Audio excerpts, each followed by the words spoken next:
कितना ही supreme court चिल्ला चिल्ला करके ये कहता रहे कि किसी के भी घर पर बिल्डोजर चलाने से पहले न्यायिक प्रक्रिया को पूरा किया जाना जरूरी है।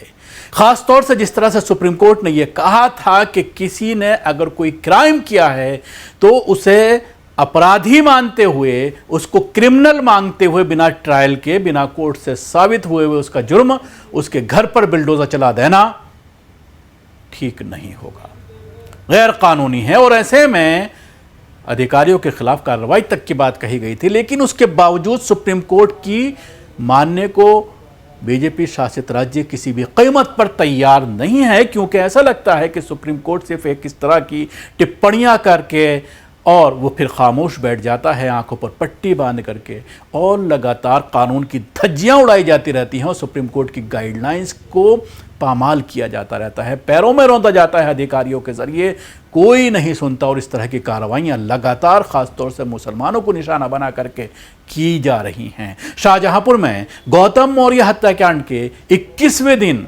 जो आरोपी है उसके मकान पर बिल्डोजर चला दिया गया है। रोती बिलखती इन महिलाओं को आप देख सकते हैं जो ये कह रही हैं कि इसमें हमारी क्या खता है। अगर हमारी फैमिली के किसी बच्चे ने अगर कोई क्राइम किया है तो फिर उसकी सज़ा पूरे अहले खाना को क्यों दी जा रही है, उसके लिए कानूनी कार्रवाई होनी चाहिए और होती है। कोर्ट कचहरी हैं, गिरफ्तारी हुई है, उसकी अरेस्ट किया गया है, लेकिन सिर्फ इलाके में एक ही मकान को गैर कानूनी बता करके उसकी वजह से उसको गिराया जाना, ये पूरी तरह से कानून को हाथ में लेना है, गैर कानूनी है। जो प्रक्रिया, जो ड्यू प्रोसेस है किसी भी मकान पर बिल्डोजर चलाने का, जो सुप्रीम कोर्ट की गाइडलाइंस हैं, उसको फॉलो नहीं किया जा रहा है। मामला कुछ इस तरह का है कि कांट के कमल नैनपुर गांव में मुख्य आरोपी समीर इदरीस के कथित अवैध मकान पर जिसको अवैध बता करके उसको ध्वस्तीकरण कार्रवाई शुरू की। सुबह 11 बजे पहुंची टीम के साथ करीब 50 पुलिसकर्मी तैनात रहे। बिल्डोजर चलने से पहले 15-20 मजदूरों ने मकान का अंदरूनी हिस्सा तोड़ा। पुलिस के मुताबिक गौतम की हत्या इंस्टाग्राम पर युवती की फोटो पोस्ट करने को लेकर हुए विवाद के बाद हुई थी। पोस्टमार्टम में 16 गहरे चाकू के घाव मिले थे। मामले में जांच आगे बढ़ने के साथ समीर के पिता, भाई, चचेरे भाई और बाद में युवती के भाई अश्वनी की गिरफ्तारी हुई।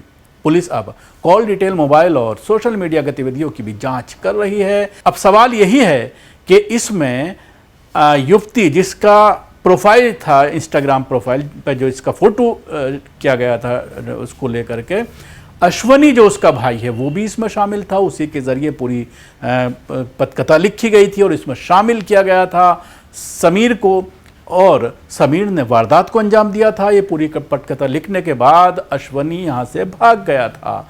इसके साथ ही पुलिस अब कॉल डिटेल, मोबाइल और सोशल मीडिया गतिविधियों की भी जांच कर रही है। आरोपी के परिवार की महिला अनीसा ने मकान के ऊपर चल रहे बिल्डोजर को लेकर कहा है कि हमारा क्या कसूर है, हम तो बेगुनाह हैं, लेकिन हमारे मकान को क्यों गिराया जा रहा है। हम बरसों से रहते हैं आंखों में आंसू लिए और नगर निगम कर्मचारी सामान निकालते हुए दिखाई दे रहे हैं। पुलिस की जांच में अश्वनी की बहन को लेकर गौतम अलग अलग नंबरों से कॉल करता था। इसी बात की शिकायत अश्वनी की बहन ने अपने भाई अश्वनी और समीर से की।